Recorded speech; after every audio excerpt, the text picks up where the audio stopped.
Channel open. Welcome back to WeeklyTrek, a proud member of the Tricorder Transmissions podcast network. I am your host, Alex Perry. What's today's date? The date. Today's show was recorded on location in the closing hours of Star Trek Las Vegas 2019 on August the 4th and is current through the end of Star Trek Discovery Season 2, so beware of spoilers. Alright, let's get into the show. Good day, Voyager, and welcome to A Briefing with Neelix. It's a catchy title, isn't it? WeeklyTrek is a 30-minute news show covering the biggest stories from the Star Trek franchise. We are in a new golden age of Star Trek. There are 5 television shows at some point in production, possibly more on the way, and enough merchandise to fill the Bajoran wormhole. So stick with me and I'll help you sort the real facts from a lot of the Dominion propaganda that you'll find online. But I can't do this alone, and my guest this week is a frequent co-host of WeeklyTrek, the original series, Jamie McGregor. Jamie, welcome to WeeklyTrek. Thanks, Alex. Great to be here. And what a week it has been in Las Vegas. Fantastic to be here, see all the announcements, all of that merchandise to fill the Bajoran wormhole. Most of it is in the vendor's room still, and the rest of it is in people's bags headed back overseas, I imagine, at the moment. Yes, I still have to pack. There's a lot of things to find room for. And we are recording this just an hour after the main stage closed at STLV on Sunday afternoon. So it is all fresh in our memory. But Jamie, I want to know what's got you excited about Star Trek at the moment. What's got you moving at Warp 10? What doesn't have me moving at Warp 10? The entire nerdgasm of 5 days of bits and pieces about Star Trek, left, right, and center. Look, I'll keep it to a couple of things that I'm really excited about. One, which is only tangentially related to Star Trek, and that is the first is I was delighted as someone who was introduced to jazz and a new form of the American songbook music by Vic Fontaine in DS9. I was delighted to see James Darren had a new CD at his table, got an autographed copy of that. It's his first ever live CD. And for me, that's got me moving at Warp 10 because I have to go at Warp 10 back to Australia to rip it, to listen to it, because it's now 2019 and I have no CD player anywhere near me. So I'm desperate to listen to it and see what a great album it was. And it was great to see Jimmy at the convention. A razor-sharp wit for anyone that was here at STLV. They would have seen him on a couple of different panels, cracking wise, which was great. Beyond that, I got to say, I thought I was coming to STLV at Warp 10 excited for Picard, and I'm leaving excited for Lower Decks.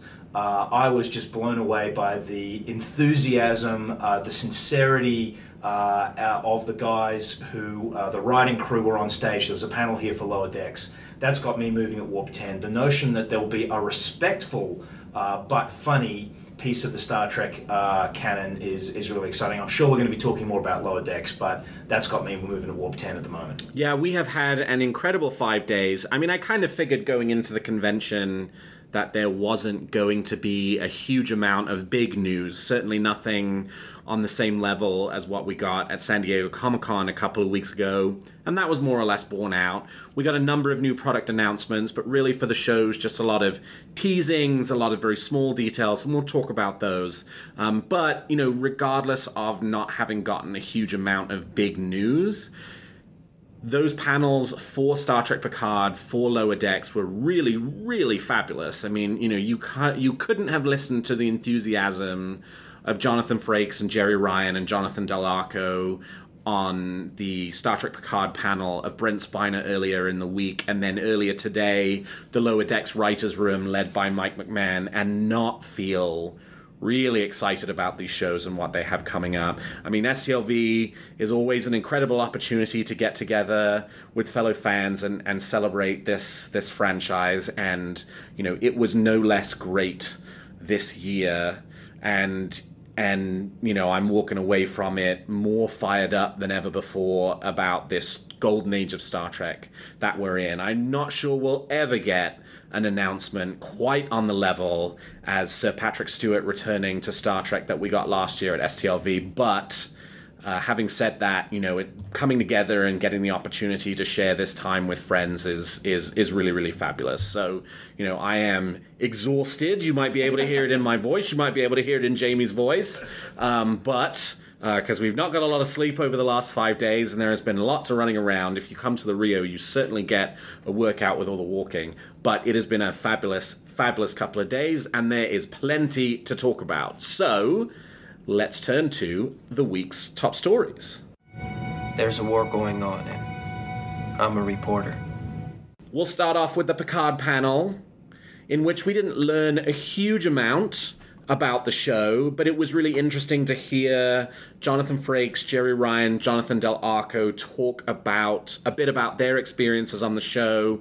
We also had a separate panel with Brent Spiner a little earlier in the week in which he also talked a little bit about it. I think the panel was sort of encapsulated by Jonathan Frakes' t-shirt that he chose specifically for the panel. He had not been wearing it earlier in the day. He comes on stage, he opens up his jacket, he's wearing a shirt that says, "Don't ask me, I signed an NDA." And there were a lot of kind of incidents throughout the panel in which the actors were clearly straining to come up with answers to questions that didn't give anything away. Yeah, the t-shirt didn't stop anyone from asking those questions. Exactly, right? Yeah. yes, exactly. But we got a couple of little tidbits of information. Doug Aronofsky, who directed The Sound of Thunder and Through the Valley of Shadows for Star Trek Discovery Season 2, is directing Star Trek Picard. We're assuming that means that he's directing episodes 7 and 8, which are the current block of episodes that we know are filming at the moment. Frakes says that he's filmed one scene with Sir Patrick Stewart, which we knew coming out of San Diego Comic-Con, that they were going to film a scene in between San Diego Comic-Con and today, but indicates that the bulk of his filming with Sir Patrick Stewart will be next week. Apparently, Jonathan Frakes' episodes are the ones that introduce Jerry Ryan as 7 of 9, so she will not be appearing in the premiere, episodes 1 and 2, because Frakes directed episodes 3 and 4. Jerry was talking about how, we got a sense of this in the trailer, that 7 of 9 as a character has evolved significantly over the last 2 decades, and Jerry was talking about how it was really difficult for her to return to the character in terms of finding the voice of this 7 of 9 who's now 2 decades removed from the 7 that we last saw in Endgame, and it's clear from the trailer that this 7 has taken on a bit more of a human demeanor, and Jerry was talking about how she felt like that had been an intentional choice for the character, that things that had happened in the intervening 2 decades had led 7 to make a decision to move away from that more sort of stilted staccato dialogue towards sounding as human as possible. The other interesting thing, it was funny in places, was they were talking about how high the security had been at on the Star Trek Picard set. Jerry Ryan has to walk around wearing a big cloak, she had to walk around the set wearing a big cloak before the San Diego Comic-Con reveal, so no one snapped a picture that showed her and her makeup, including when they were filming on location. She dropped the fact that they had done some filming on the Universal City studio lot, and didn't explain what the scenes were, but that she'd had to wear this huge cloak when she was being taken around the lot, in which you have tourists, being shuttled by on their little buses, and that luckily nobody had spotted her. And also Jonathan Del Arco talking about how he's not allowed out of his trailer except to go to set once he's in the Borg makeup, and that holds true still today because they've not revealed the new Borg makeup, and they don't want to do that. The last little kind of piece of information we got, Brent Spiner at his panel earlier in the week talked about how he's not a main character in Star Trek Picard, but he does make appearances throughout the show. Presumably that means he'll be in multiple episodes, but not every episode. And that, I think, as we kind of were able to glean from the trailer, given that it's, sort of the first thing that Picard talks about in that trailer, that Data's death is a plot point in the story of this show. But Jamie, there were a lot of teases, there weren't a lot of facts, but, what was your reaction to this Picard panel?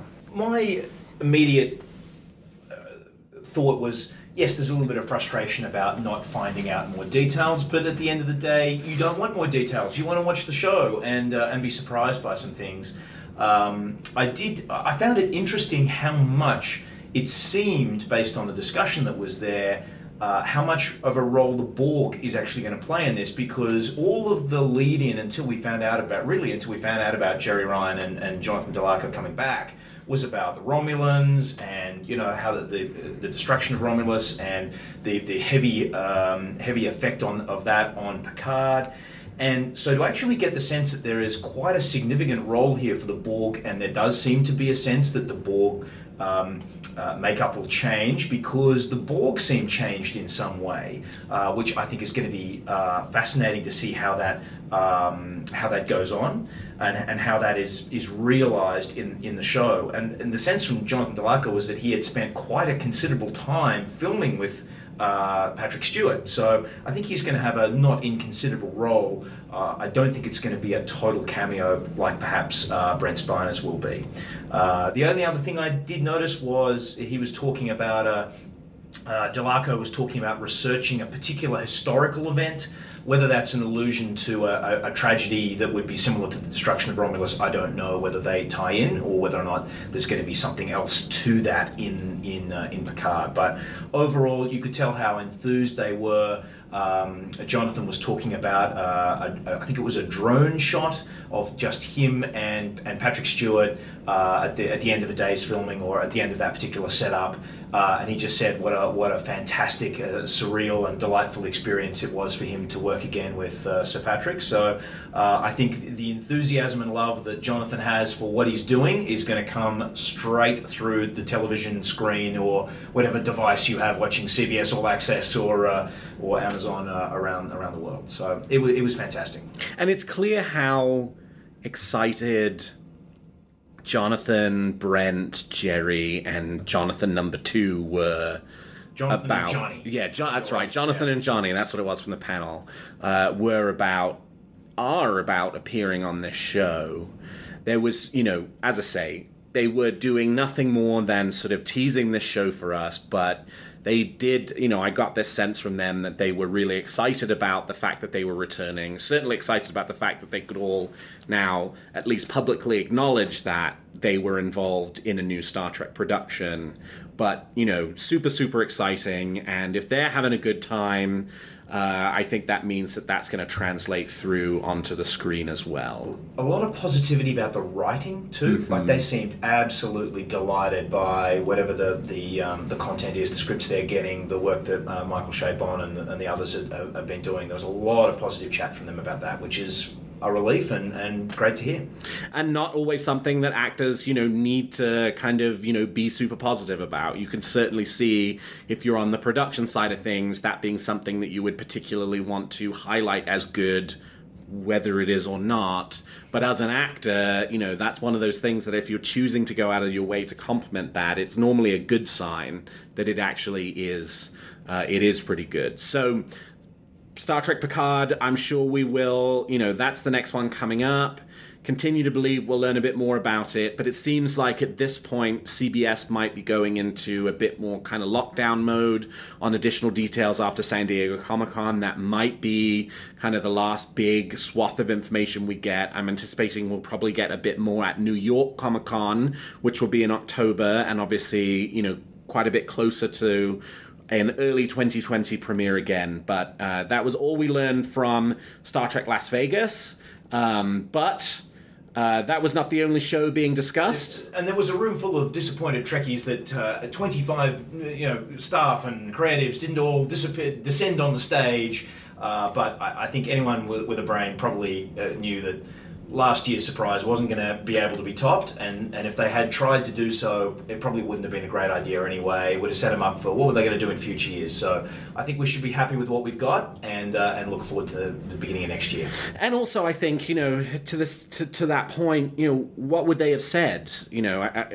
I was looking back over the San Diego Comic-Con panel, and it's really interesting, they had that whole cast up there, but almost all of the news that came out of that panel came out of the trailer. It did not come out of the panel itself. In terms of what the actors themselves talked about as it related to the show, they were still very, very tight-lipped. So without another trailer to show, you get all those actors back up on stage, you're not learning anymore. It's better that they remain in California shooting the show so that we're on track to actually see the thing in early 2020 100%. rather than trucking them all out at this point. What will be really interesting will be getting them to come next year so that they can talk about what season 1 was like and we can get really into the details of it. So I think, a Sir Patrick Stewart appearance for STLV was pretty unlikely this year, but hopefully next year, once he has a season under his belt that he can publicly talk about, we'll get a lot more publicly from Sir Patrick. Lower Decks also had a big panel at Star Trek Las Vegas. Again, they didn't bring anything particularly new about the show, but we did get some interesting kind of bits of information. Mike McMahon, the creator and head writer for the series, was joined by several of the writing staff on stage. In terms of what we learned about the show, they showed us the same art that has been publicly released and was shown at San Diego Comic-Con.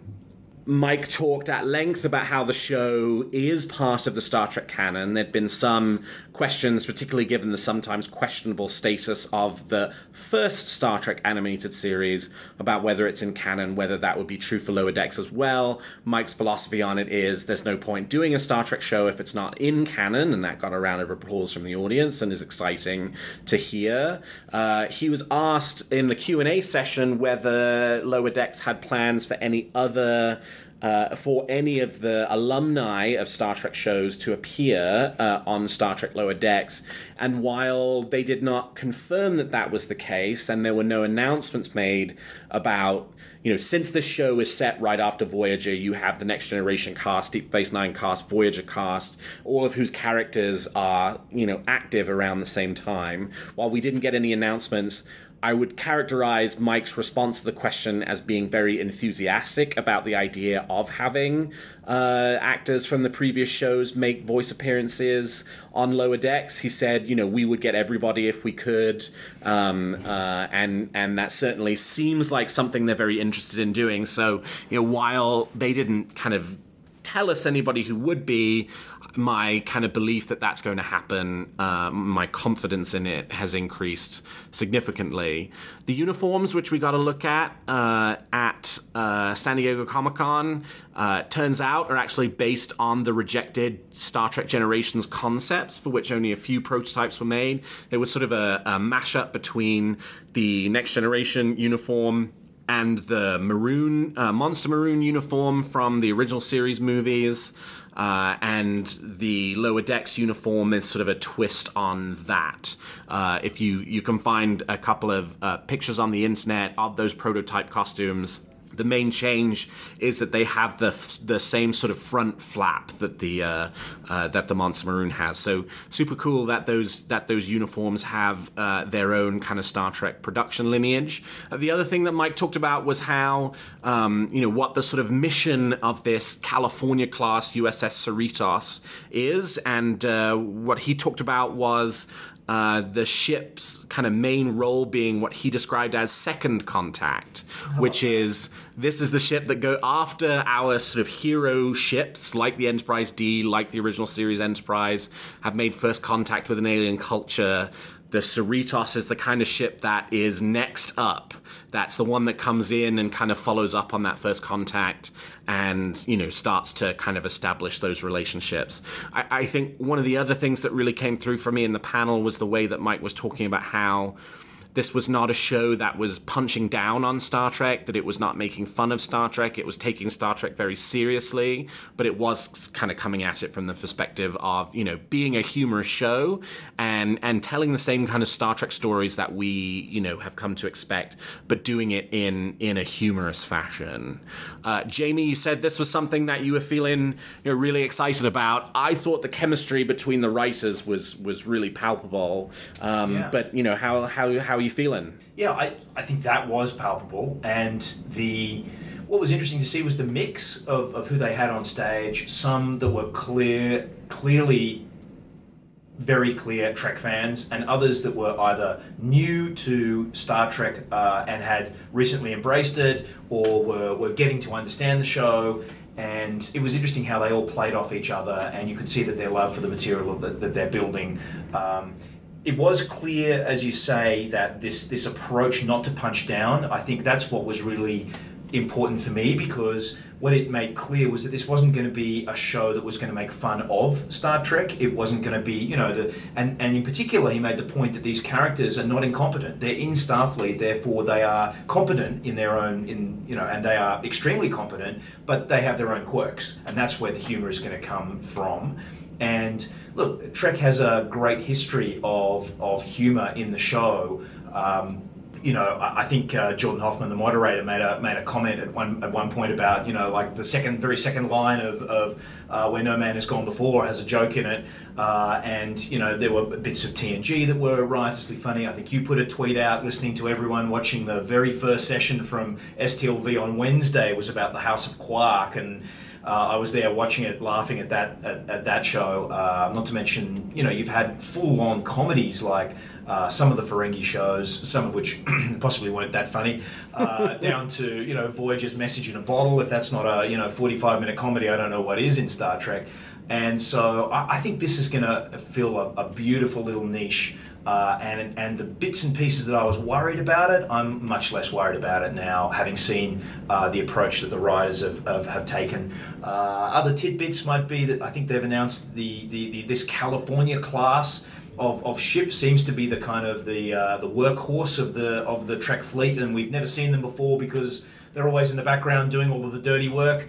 And I think there was going to be a Fresno and a Sacramento and presumably more California locations. I think it's going to be a battle between them and the creators of the latest Mac OS to see which areas of California they can all rip off each other. So look, a lot to be really excited about. They didn't do anything more really than run through the characters, which they had done in San Diego.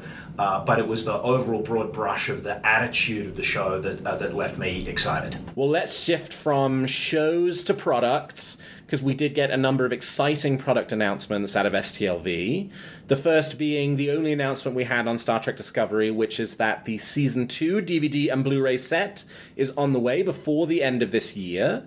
We are anticipating a November 12th release, so make sure you update your letters to Santa Claus asking for the Star Trek Discovery Season 2 Blu Ray, which will include all of the same kinds of special features that we got on the Season 1 set, but also will include a number of audio commentaries, which is exciting. We didn't get any of those for Season 1.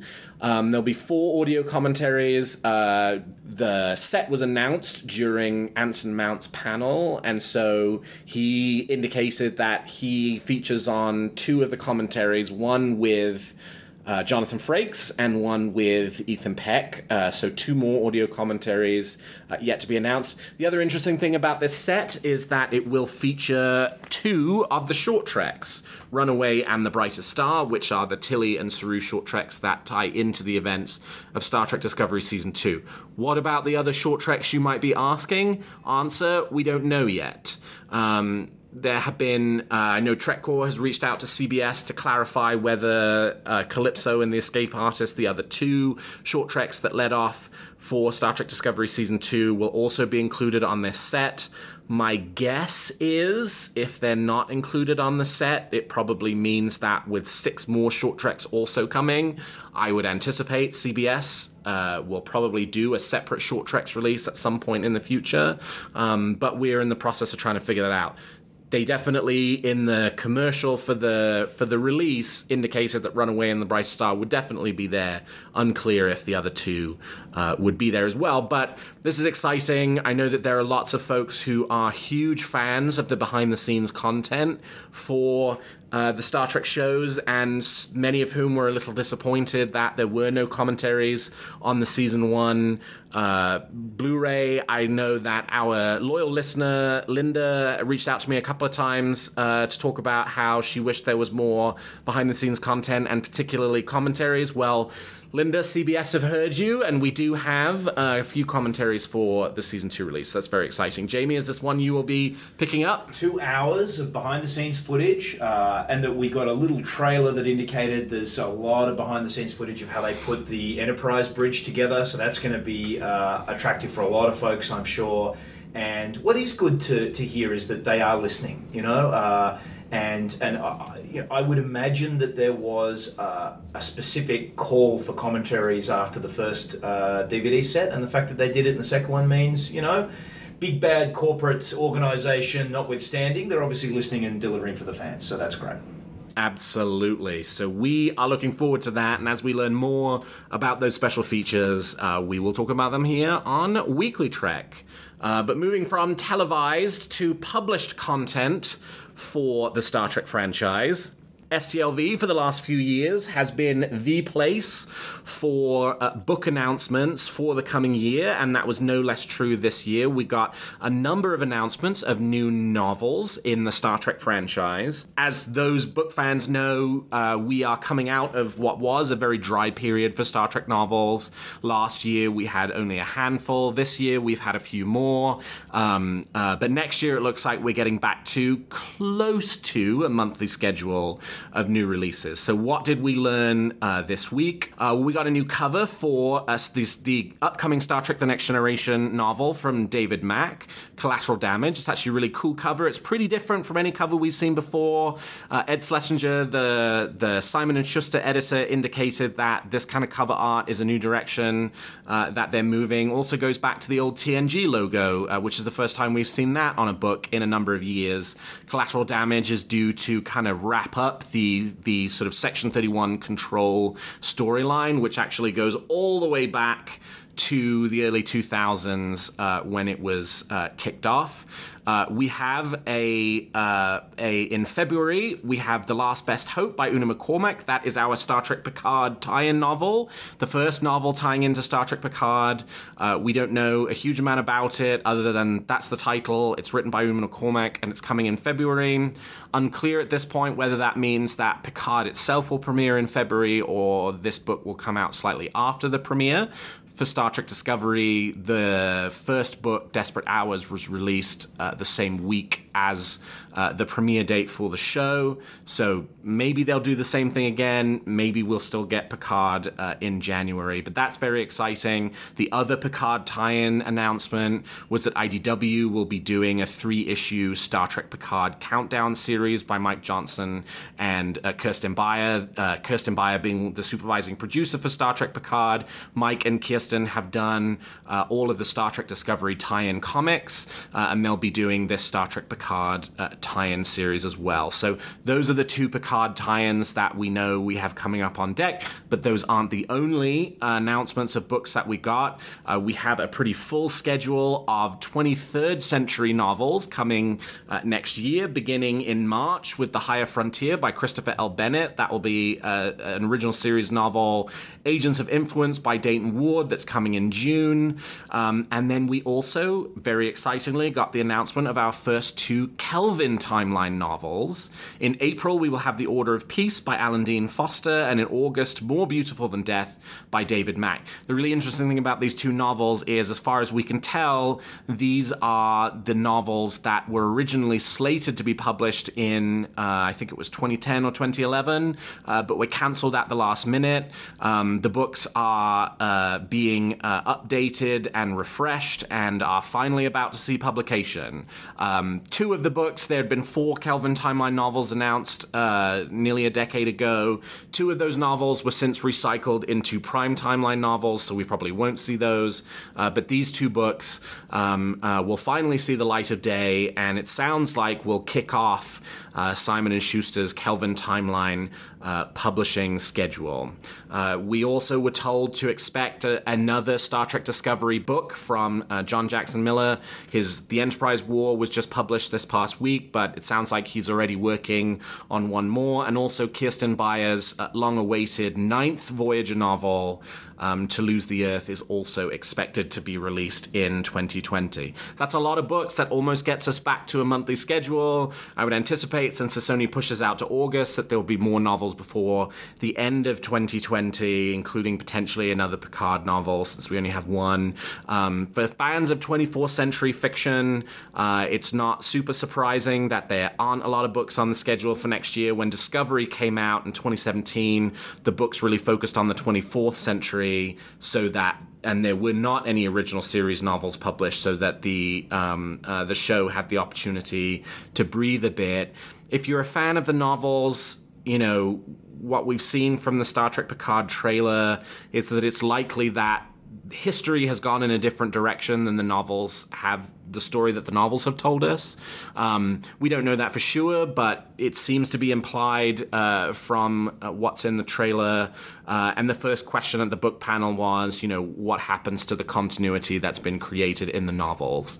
Ed Schlesinger, the publisher, and then actually Dayton Ward, in a Facebook post that followed up from the panel, did not go into huge detail about what the implications would be for the novel continuity, but did acknowledge that it was something that they were thinking very carefully about, that they took very, very seriously, and that they were in the process of trying to come up with a solution and a path forward for. It didn't sound like, you know, they were just going to kind of drop it and move on, that it's something that, you know, they feel very passionately about, that there are conversations taking place with CBS about what the path forward is. So, you know, I think we're in good hands. They get it. They hear, you know, the fans and the kind of love that there is for those stories that have been told over the last couple of decades now, since the Deep Space Nine relaunch kicked off in 2001.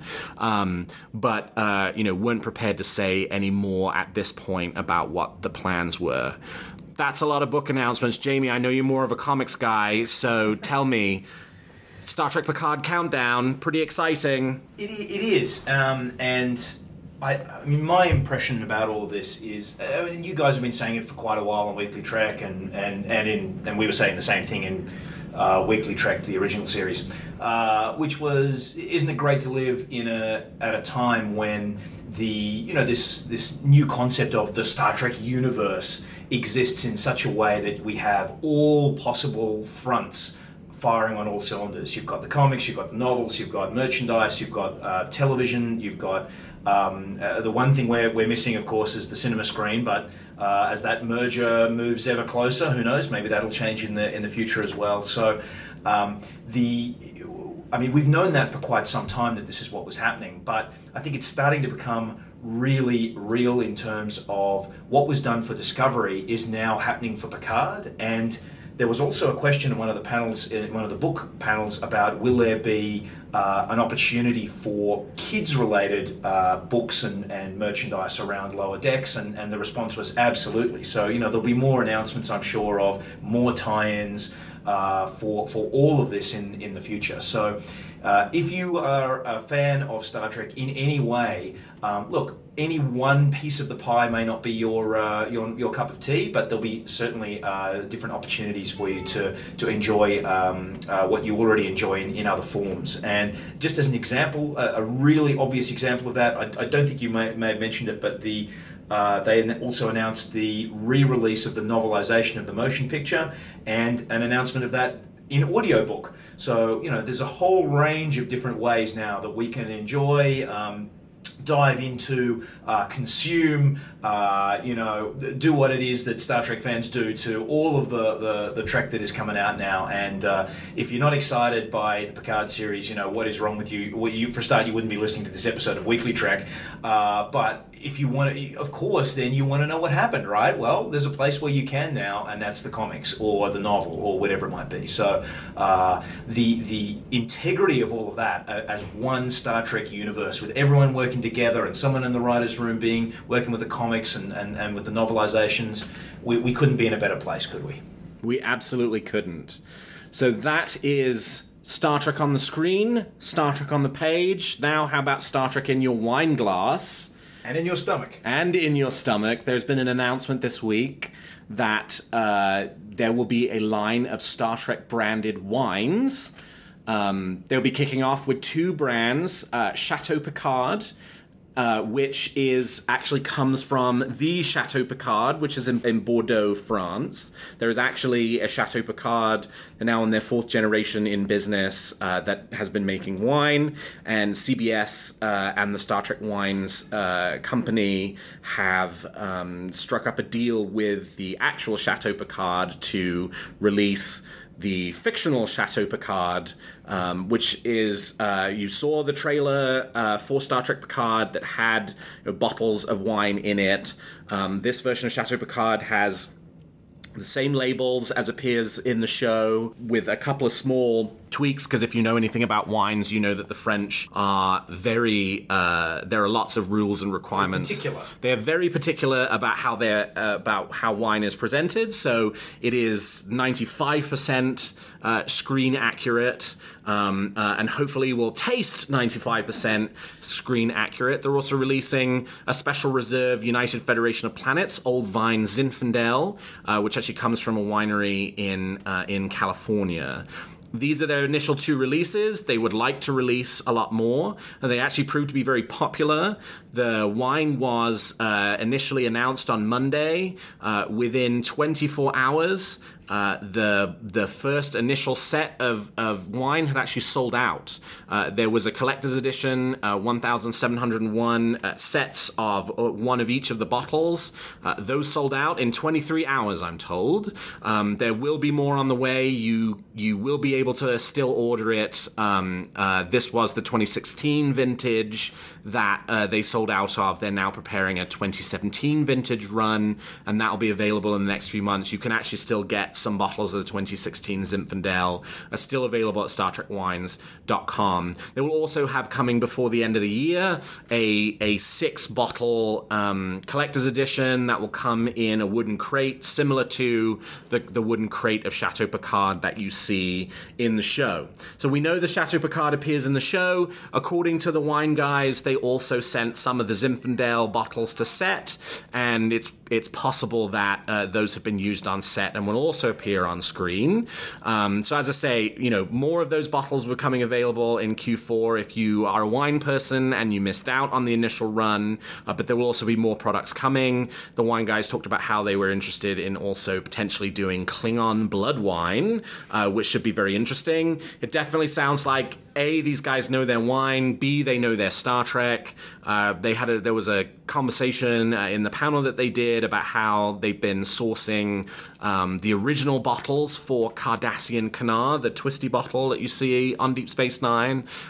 So that's something that's possible coming up. This is something I'm personally super excited about. It's a great tie-in for Star Trek Picard, given that the early publicity has had such a focus on the Picard family winery. I snapped up 3 bottles of the Chateau Picard, 1 to keep forever, 1 to drink on the premiere night, and 1 for another special occasion, and I think I'm probably going to get at least 1 bottle of the Zinfandel as well. So I'm very excited about this. Jamie, I know that you might be about to move to the US. Currently, unfortunately, it looks like they're just shipping to the United States, but as soon as you touch down, are you hoping to have a bottle of Chateau Picard waiting for you? Yes, I'll have to add myself to that. With no address yet, I'll have to wait until when I'm going to be able to put in an order, so I think I'll be waiting a while. But yeah, they don't ship internationally. Obviously, that has to do with the rights to be able to provide alcohol in various places and whatnot, which is fine. Devastating if you live, not in the USA. But maybe you know someone in the USA who can help you out and get you a bottle of this. The other stuff, and I think you were at the same panel. They had also at a similar panel, there was the representatives from the Silver Screen Bottling Company, who have released, as you guys have already covered on the show, the 10 Forward vodka and the Montgomery Scotch and the James T. Kirk bourbon. And what was great to hear was there's more coming from them as well. I think they've got a Romulan ale, it's an absinthe. They've got a Saurian brandy, which will be a brandy coming. So the number of ways in which this Star Trek, I imagine Alcoholics Anonymous is going to do quite well out of this particular plan to make sure that if you like a drop, you're always going to be covered by some form of Star Trek product. And yes, as soon as I touch down and get an address, I will be going on StarTrekWines.com and putting my order in for some Chateau Picard. So, you've watched Star Trek, you've read it, you've gotten drunk. Now what's sitting on your shelf? It's Eaglemoss Starships. We had new announcements this week for the Eaglemoss Starships line. The main Starships collection has been extended officially from 160 to 180 issues. which is not super surprising that it's been extended. They'd already begun soliciting issue 161, but exciting to hear confirmed that it's extended to 180. They also announced the next 5 ships, including my personal 2 I'd been really looking forward to, the Karama ship from Deep Space Nine, and also the SS Lacoul from the opening scenes of Star Trek Generations. We have more specials on the way.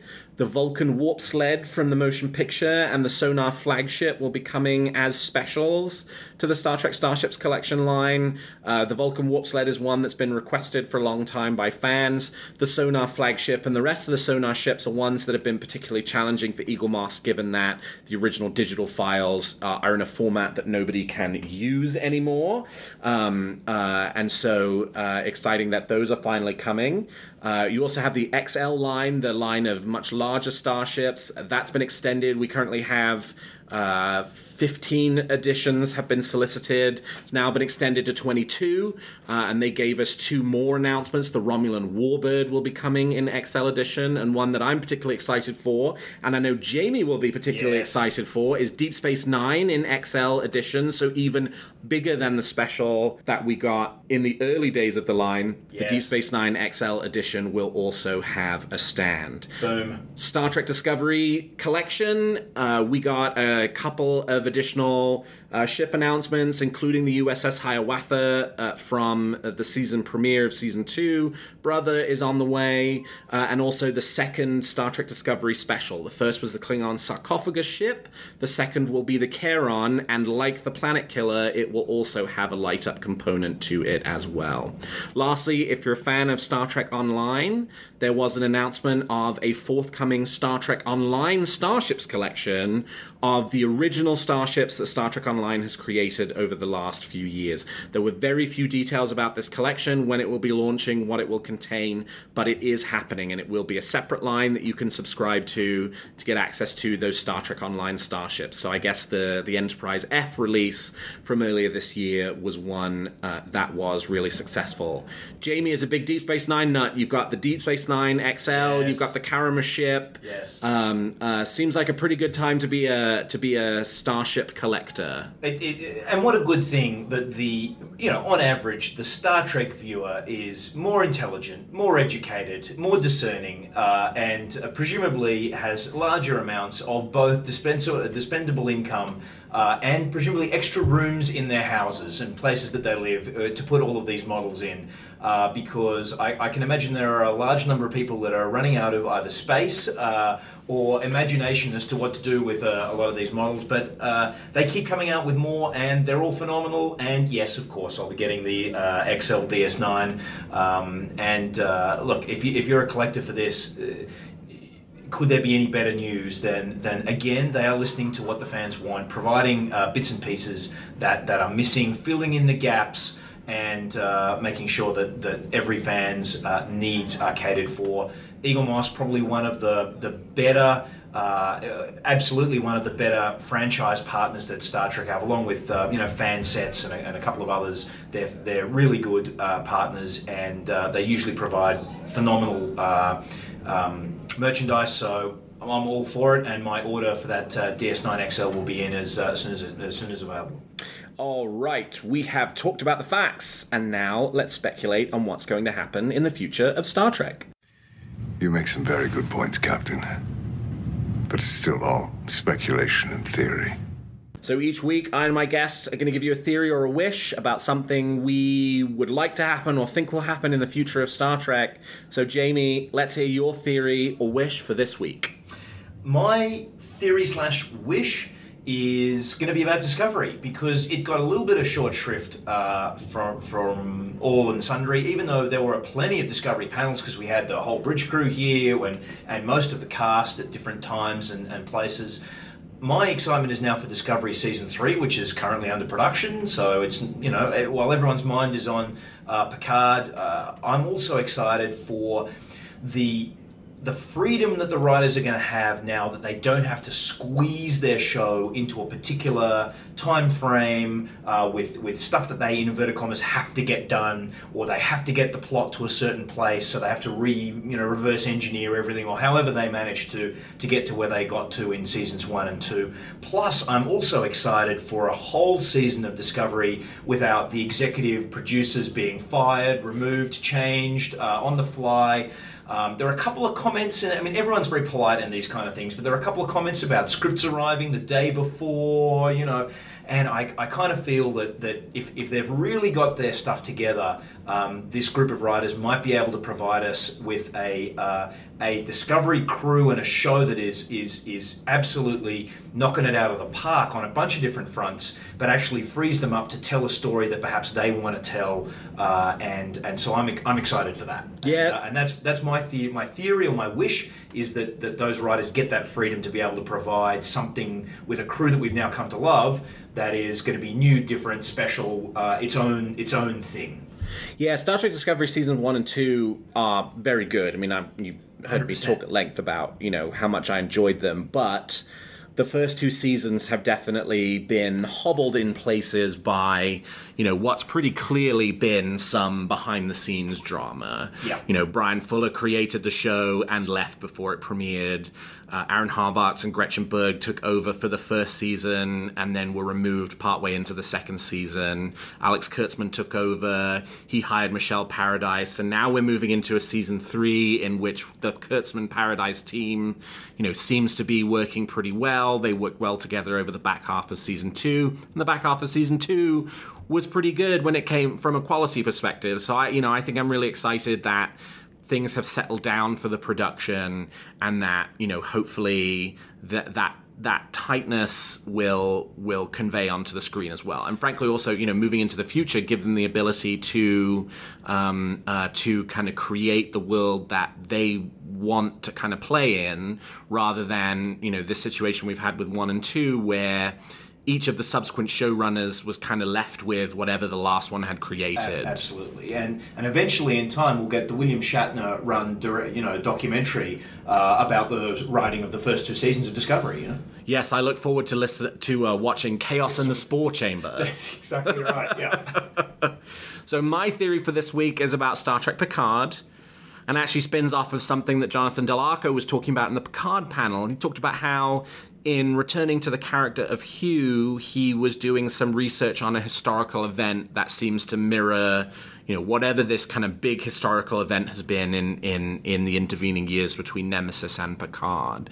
And there was one moment where Frakes said something to Jonathan Del Arco about, how he was kind of walking right up to the line of getting into spoiler territory. Del Arco didn't say what the historical event was, so I'm going to speculate on what that historical event was. Yes. And my speculation is that it's Operation Paperclip, which is after the Second World War.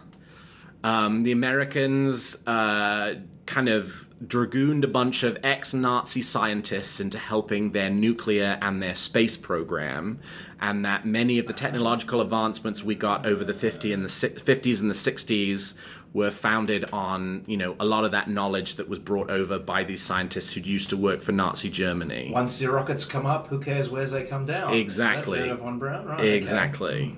Okay. I'm wondering if the Borg aren't the Nazi allegories in this case, that there hasn't been some kind of... We know the Borg have done a lot of really heinous things, but if they've done something extra heinous in the 2 decades between Nemesis and Picard, that would help explain why Seven has made this intentional choice to be very human. She's trying to get away from that connection to the Borg. And potentially also Seven and Hugh are, the equivalent of these Nazi scientists, right? They've had that connection to the Borg. They've lost that connection, but they're being used by the Federation to help improve the Federation's technology, potentially because the Borg are still out there and are still a threat, or something like that. So there's that little screen grab that says there have been how long since an assimilation? 5,600 some days since the last assimilation. Yes, yeah. We know there's a Borg cube knocking around in Star Trek Picard, that the Romulans have access to it. What the kind of wider Borg role is is as yet uncertain, but it wouldn't surprise me if the historical event that Jonathan Del Arco was exploring was World War II, and particularly what happened after World War II, if there's been some kind of big interstellar conflict in the intervening years in which feelings towards the Borg have turned even more negative. That could be really interesting and could be a really interesting story to explore. So, I mean, what do you think of that, Jamie? I like it. I think it's good. And yes, my Tom Lehrer reference aside, I think, I buy it. I sold. If that's the pitch, get on the phone and say, look, maybe you've got it all wrong. Here's what the show should be. But yeah, no, he was talking about that historical event, looking into it, and Frakes was very, very, very guarded and told him to watch himself. So that certainly fits the pieces of the puzzle. But Alex, you've been wrong before.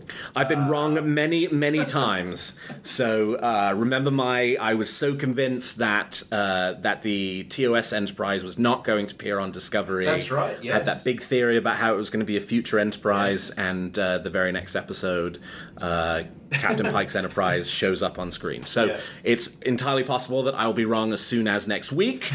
But hey, that's the way it goes on the speculation part of Weekly Trek. I'm wrong much, much more than I'm right. Do you have a theory or a wish for Discovery, Picard, or the future of the franchise that you'd like to share? Tweet them to me at WeeklyTrek, and I might feature your theory in a future episode. Well, that's all the time we've got for this post-STLV episode of Weekly Trek. Thank you so much to my guest, Jamie McGregor, for joining me today. Jamie, how can people contact you if they want to continue the conversation? I can be found on Twitter at JMacRef, JMAC_REF. And thanks, Alex, for having me on. And not too long now, we can head down to the Rat Pack show to close out the convention in style with those guys who are phenomenal. So thanks to everyone for listening. Thanks for having me on the show, and we'll see you on the next Weekly Trek. And you can find this show on Twitter at WeeklyTrek and me at Alexander T. Perry. And if you enjoy the show, please consider leaving us a 5-star review on your podcast player of choice. And please check out some of the other great shows on the Tricorder Transmissions. This is not the only episode of a Tricorder Transmission show that has been recorded live in Vegas.